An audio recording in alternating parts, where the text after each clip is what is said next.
भरी डरावनी कहानी। शहर से लगभग 20 किलोमीटर दूर जंगल के किनारे एक पुरानी हवेली खड़ी थी।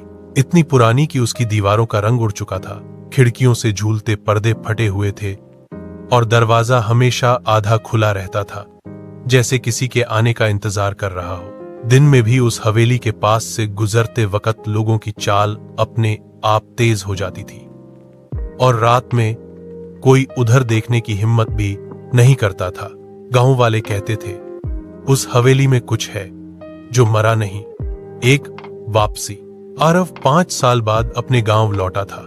शहर की नौकरी, तेज रफ्तार जिंदगी सब पीछे छोड़कर। उसके पिता की अचानक मौत के बाद हवेली अब उसकी थी। गांव पहुंचते ही बुजुर्ग चौकीदार हरिया ने उसका रास्ता रोक लिया। आवाज कांप रही थी, बाबू, हवेली में मत रहना, रात को वहां कोई रहता है। आरव हंस दिया। डराने की पुरानी आदत है क्या? हरिया ने बस इतना कहा, अगर रात को कोई नाम लेकर पुकारे तो जवाब मत देना। 2 पहली रात। हवेली के अंदर कदम रखते ही हवा ठंडी हो गई। रात करीब 2 बजे।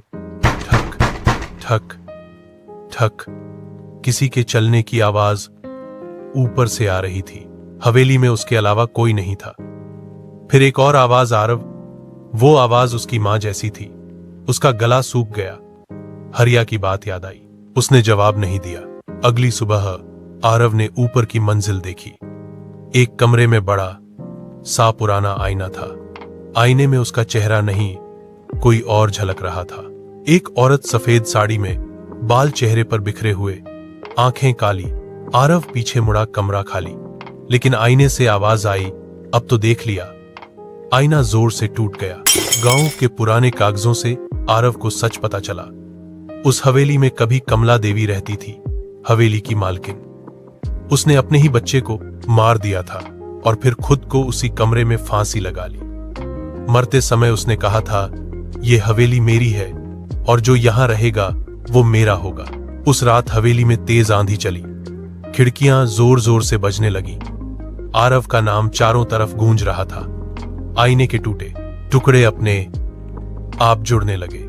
आईने से वही औरत बाहर निकली। अब तुम अकेले नहीं रहोगे। उसकी उंगलियां आरव की तरफ बढ़ी। सुबह जब गांव वाले पहुंचे, हवेली शांत थी। आरव कहीं नहीं मिला। बस उस आईने में एक नया चेहरा दिखाई दे रहा था। आज भी लोग कहते हैं, अगर रात में हवेली के पास से गुजरो तो किसी की आवाज आती है, मेहमान आ गया, और दरवाजा धीरे धीरे खुल जाता।